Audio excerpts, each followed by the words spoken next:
Good morning, students. Subject design of structure. In the last lecture, we had completed design of circular column in which we had find gross area, step number 1.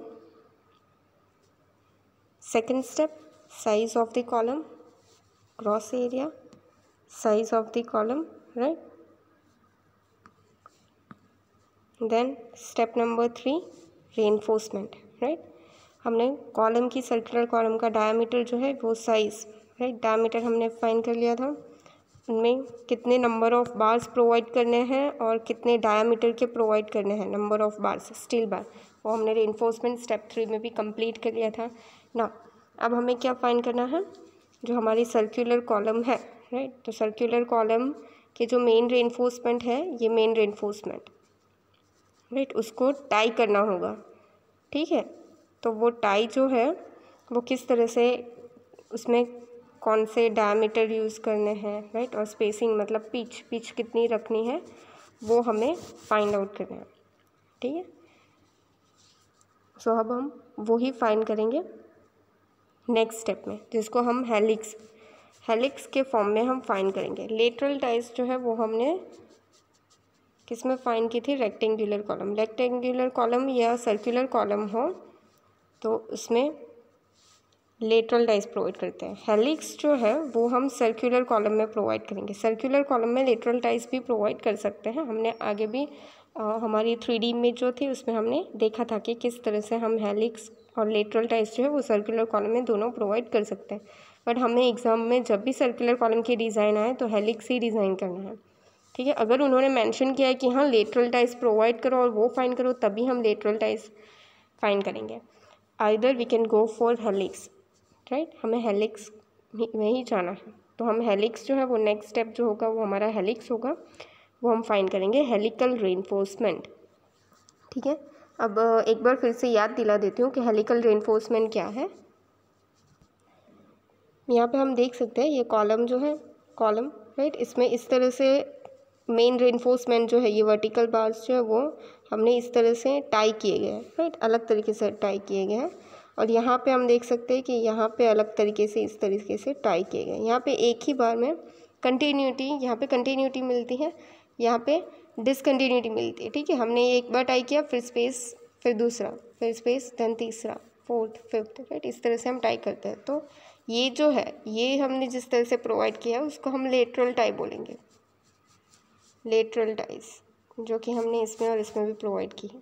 और जैसे यहाँ पे, यहाँ से शुरू करके ऐसे इस तरह से हम प्रोवाइड करते हैं, राइट, जो कि यहाँ पे प्रोवाइड की गई है उसको हम हेलिक्स बोलेंगे, हेलिक्स, हेलिकल रेनफोर्समेंट, राइट। ये सारे हमारे ट्रांसवर्स रेनफोर्समेंट ही है, राइट। सो ये मैंने आगे भी आपको एक्सप्लेन किया था, right, circular column, rectangular column के बारे में। तो हमें ये ही फाइंड करना है, हेलिकल रेनफोर्समेंट, राइट। तो हमें जो स्पेसिंग है, पिच मतलब ये दोनों जो है ये स्पेसिंग पिच हुई, राइट, ये स्पेसिंग पिच हुई, तो ये पिच हमें फाइंड करनी है और ये डायमीटर, राइट। तो हम वही फाइंड करते हैं।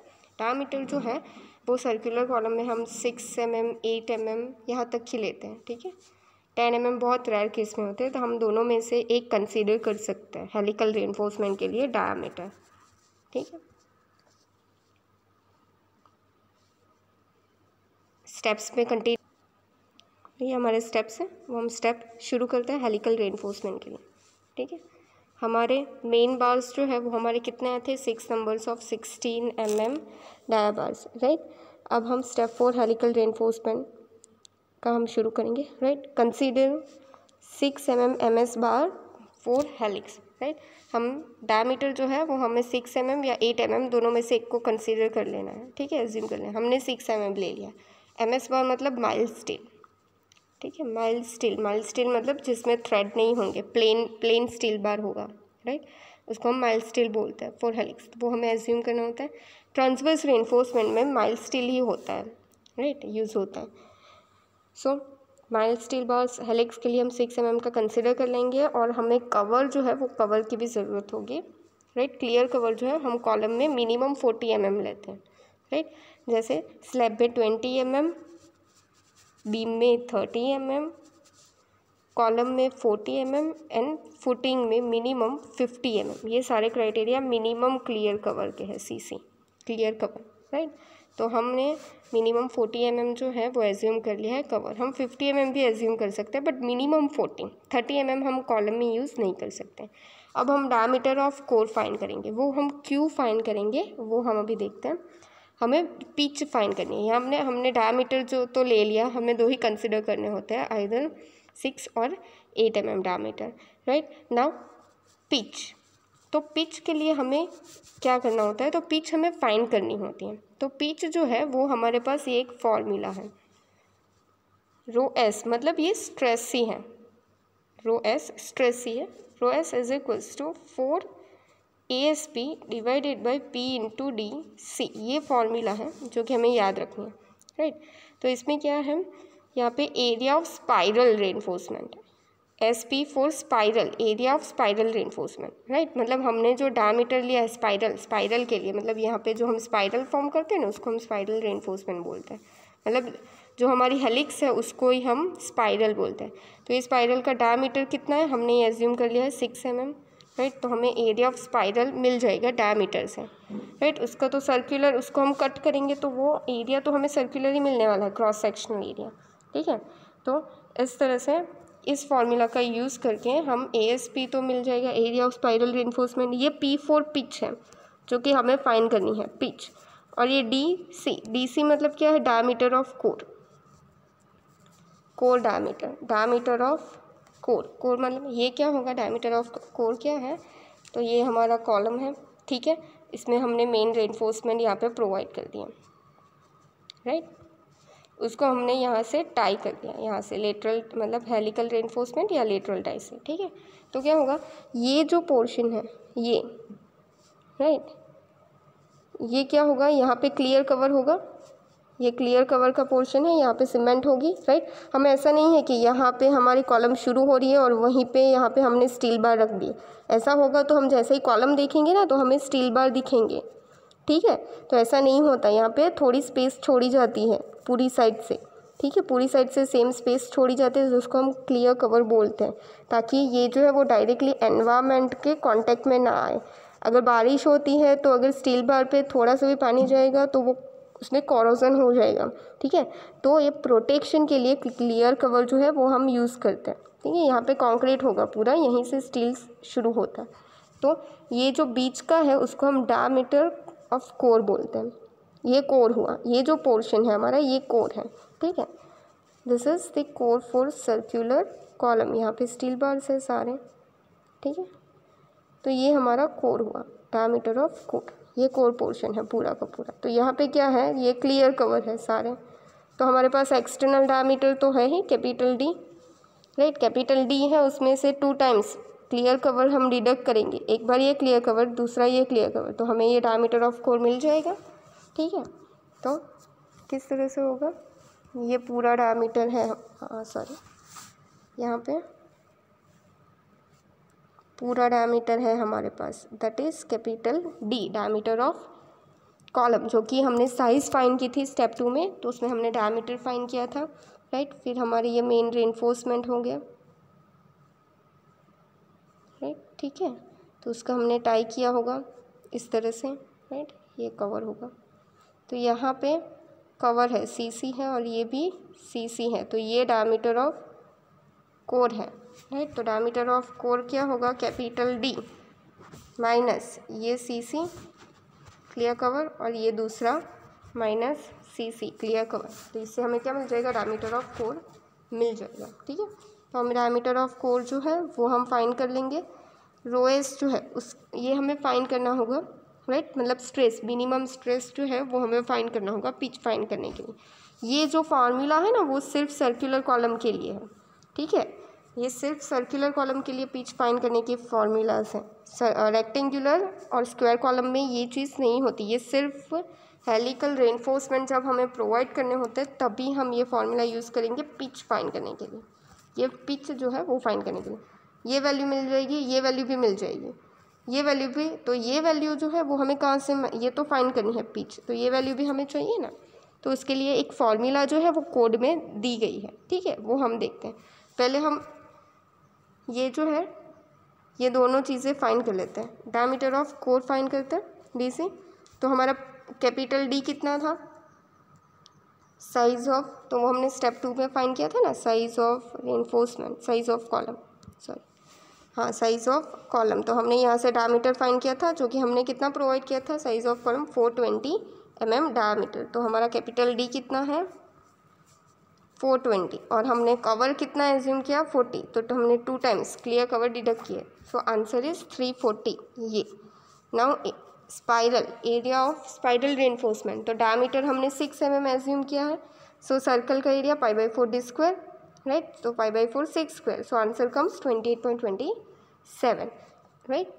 अब बात है इसकी स्ट्रेस, मिनिमम स्ट्रेस की, राइट। तो ये हमने ये जो है वो कोड में फॉर्मूला दी गई है, ये मिनिमम स्ट्रेस की फॉर्मूला है जिससे हमने ये ρS जो है वो फाइंड किया है, ठीक है। तो ये फॉर्मूला जो है वो कोड में दी गई है, वो हम देखते हैं कोड में से पेज नंबर 71 पे। ये IS 456/2000 पेज नंबर 71, ठीक है। तो यहाँ से हमने ये फॉर्मूला यूज़ की थी 0.4 FCK-AC प्लस 0.67 FY-AC वाली। उसी के नीचे compression member with helical reinforcement का क्लोज है, देखिए 39.4 close is for compression member means column with helical reinforcement means helix के लिए। तो यहाँ पे दिया गया है कि जब भी ये जो रेशियो है, राइट, यहाँ पे ratio of the volume of helical reinforcement to the volume of core, right, volume of helical reinforcement to the volume of core, जिसको हम मिनिमम सिग्मा S लिखते हैं, not be less than 0.6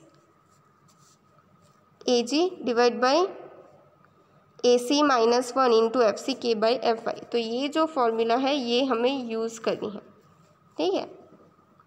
0.6 AG divide by AC -1 multiply by FCK/FY। तो ये page number 71 पे close 39.4.1 पे दी गई है।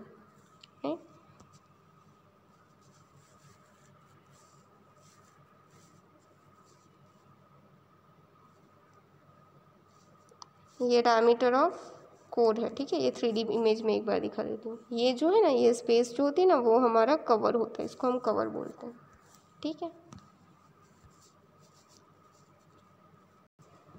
सो हमने वो फॉर्मूला यहाँ पे कोड में से ही ली है, 0.36 AG/AC -1 इंटू FCK/FY, ये फॉर्मूला ली है, ये मिनिमम सिग्मा S की फॉर्मूला है, राइट। तो ये फॉर्मूला हमें कहाँ से लेनी है, IS 456 जो हम कोड यूज़ करते हैं 2000, right, close 39.4.1 page number 71, right. तो यहीं से हमें ये फॉर्मूला लेनी है। Now AG means gross area, gross area तो हम स्टेप 1 में ही फाइंड करते हैं, राइट। नाउ ACR, तो ACR क्या है, एरिया ऑफ कोर है, वहाँ पे AC क्या है, एरिया ऑफ कोर। तो कोर मतलब ये जो हमारा कोर है उसका डायमीटर तो हमने फाइंड कर लिया है ना, डायमीटर ऑफ कोर, तो उसका एरिया कितना है, ये कॉलम है, उसके बीच में हमारा ये हेलिक्स और लेटरल टाइज होगा, राइट, यहाँ पे रेनफोर्समेंट होगा। तो ये जो पोर्शन है ये हमारा कोर है, तो इसका एरिया क्या मिलेगा, π/4 DC², राइट। तो वो भी हम फाइंड कर लेते हैं, π/4 हमने already diameter of core find कर लिया है 340, सो 340²। So answer comes 90792.03 mm²। तो हमारे पास AG भी है, ACR भी है, एंड FCK/FY तो है ही हमारे पास। FCK means grade of concrete and grade of steel. So हम वैल्यूज़ रखेंगे AG की वैल्यू कितनी है, तो हम स्टेप 1 में जाएंगे। यहाँ पे स्टेप 1 में हमने ग्रॉस एरिया AG फाइंड किया है, कितना एरिया है AG जो प्रोवाइड करते हैं वो लिखना है, ठीक है। ये AG रिक्वायर्ड है, राइट, ये AG रिक्वायर्ड है, हमने प्रोवाइड कितना किया है, AG प्रोवाइड, यहाँ पे देखो साइज़ जो है वो हमारी AG प्रोवाइडेड इतने हैं 138,544.23, राइट। सो 138,544.23 एंड ACR जो हमारा आंसर यह है वो रखेंगे -1 मल्टीप्लाई बाई FCK की वैल्यू 20 बिकॉज M20 ग्रेड है कंक्रीट का, एंड FE 415 ग्रेड दिया गया है गिवन डेटा में, राइट। सो FI की वैल्यू 415 एंड FCK की वैल्यू 20, राइट। सो इस तरह से ये सिग्मा एस की वैल्यू मिल जाएगी विच कम्स 0.009। तो हम क्या करेंगे, अब पिच को फाइंड करना है। हमारे पास ASP हमने फाइंड कर लिया है, DC भी फाइंड कर लिया है। अब ये मिनिमम सिग्मा एस वो हमारा रो एस होगा, राइट। तो हम वहाँ पे वैल्यू लिखेंगे 0.0, ये value is equals to 4 multiply by ASP जो कि हमारा ये है 28.27 divided by P multiply by DC की वैल्यू ये 340 आई थी हमारी, तो हम ये 340 रखेंगे। अब क्या होगा, पीच यहाँ पे P जाएगा और 0.009 नीचे आएगा, ठीक है। तो कैलकुलेशन से आंसर क्या आएगा पिच का 36.95 mm। अब पिच जो है हम पॉइंट में प्रोवाइड नहीं कर सकते, इसलिए हम अप्रॉक्सीमेटली राउंड फिगर ले लेंगे 40 mm, राइट। सो हम 40 mm पिच जो है वो हम यहाँ पे ले लेंगे, राइट। तो हमारा पिच का आंसर क्या आ रहा है 40 mm। अब ये जो आंसर आ रहा है, ठीक है, वो हमारा करेक्ट है या नहीं, इतनी प्रोवाइड करनी है या नहीं, वो चेक करनी होगी हमें। उसका क्राइटेरिया भी कोड में दिया गया है, ठीक है, वो हम क्राइटेरिया जो है वो देखेंगे। Here it is code IS 456/2000 page number 49, जहाँ से हमने pitch and diameter of lateral dice ये सेक्शन यूज़ किया था ट्रांसवर्स रेनफोर्समेंट के लिए, ठीक है। अब D जो है ना वो देखिए हेलिकल रेनफोर्समेंट के लिए, ठीक है, मतलब यहाँ पे जो D होगा, राइट, ये जो D है हेलिकल रेनफोर्समेंट के लिए है, तो हमें ये D यूज़ करना है। तो उसमें पिच के क्राइटेरिया दिए गए हैं, ठीक है। तो पिच के क्राइटेरिया जो है वो यहाँ से दिए गए हैं, ये देखिए, द स्ट्रेंथ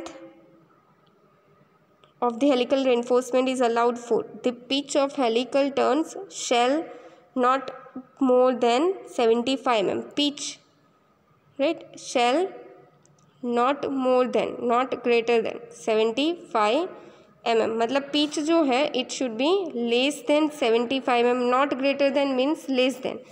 हमारी जो पिच आई है, हमारी कितनी पिच आई है 40 mm आई है, तो 40 तो 75 से कम ही है ना, ठीक है। हमारा फर्स्ट क्राइटेरिया सेटिस्फाई हो गया।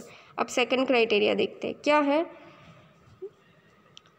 कॉमा के बाद आ गया not more than 1/6 of, not more than 1/6 of core diameter, ठीक है। तो हमारा इससे भी लेस देन होना चाहिए, नॉट ग्रेटर देन मतलब less than 1/6 of the core. अब थर्ड क्राइटेरिया क्या है वो हम देखेंगे, not less than 25 mm, not less than मतलब नॉट लेस देन नहीं होना चाहिए, मतलब ग्रेटर देन होना चाहिए 25 mm से। तो हमारा जो 40 mm आया है वो तो 25 mm से ग्रेटर देन ही है, राइट। सो ये भी सेटिस्फाई हो गया, ये भी सेटिस्फाई हो गया, ये हमें चेक करना है, राइट। नाउ फोर्थ क्राइटेरिया क्या है, not less than 3 times diameter of steel bar forming helix, ठीक है। लास्ट क्राइटेरिया क्या है, not less than 3 times diameter of steel bar forming helix का जो डायमीटर है वो, मतलब हमने जो हेलिकल रेनफोर्समेंट यूज़ किया है उसमें कितना डायमीटर यूज़ किया है, वो हमने 6 mm यूज़ किया था ना, 6 mm डायमीटर का हमने यूज़ किया था। कंसीडर में 6 mm या 8 mm हम कंसीडर करते हैं, राइट। तो उसे less than, not less than मतलब ग्रेटर देन होना चाहिए। सो 6/3 दैट इज़ 18 mm। तो हमारा 40 mm जो है वो तो 18 mm से ज़्यादा ही है। अब हमारा सिर्फ एक ही चेक करना बाकी है, ये कितना था 1/6 of the diameter of core column, 1/6 of the diameter of core column, ठीक है। तो इससे जो है वो क्या होना, नॉट मोर देन मतलब लेस देन, हमारा जो 40 mm है वो इस वैल्यू से कम आना चाहिए 40 mm। पिच जो है should be less then 1/6 of the diameter of core. बाकी के तीनों क्राइटेरिया हमने सेटिस्फाई कर लिए हैं, राइट। सो हम ये देखेंगे,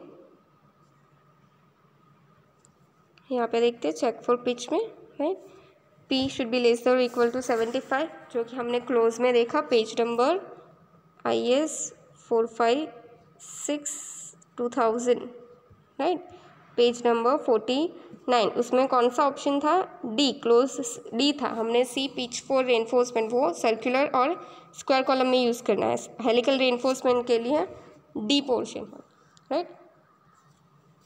वहाँ से हमने ये क्राइटेरिया लिए थे, pitch should be less then 75 mm, less than 1/6 of the diameter of core. हमारा डायमीटर ऑफ कोर कितना आया है वो हम देखेंगे। डायमीटर ऑफ कोर कितना है हमारा, ये रहा 340 mm, ठीक है। तो हम 340 mm का 340 डिवाइड बाई 6 करेंगे, देन इट कम्स 56.67।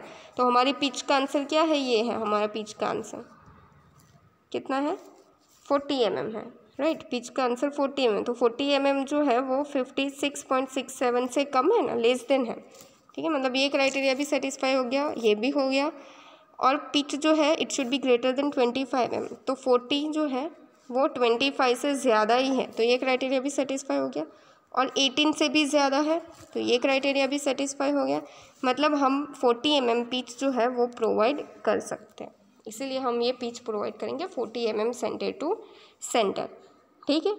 तो ये हमारा यहाँ पे एग्जाम्पल जो है वो हमारा कंप्लीट होता है। यहाँ पे पिच हमने प्रोवाइड कर ली, बराबर, ट्रांसवर्स रेनफोर्समेंट की। देन डायमीटर जो है वो डायमीटर हमने कितना कंसीडर किया है, 6 mm MS बार। 8 mm भी हम कंसीडर कर सकते हैं, आप 6 और 8 mm में से कोई भी एक कंसीडर कर सकते हैं हेलिकल रेनफोर्समेंट के लिए, ठीक है।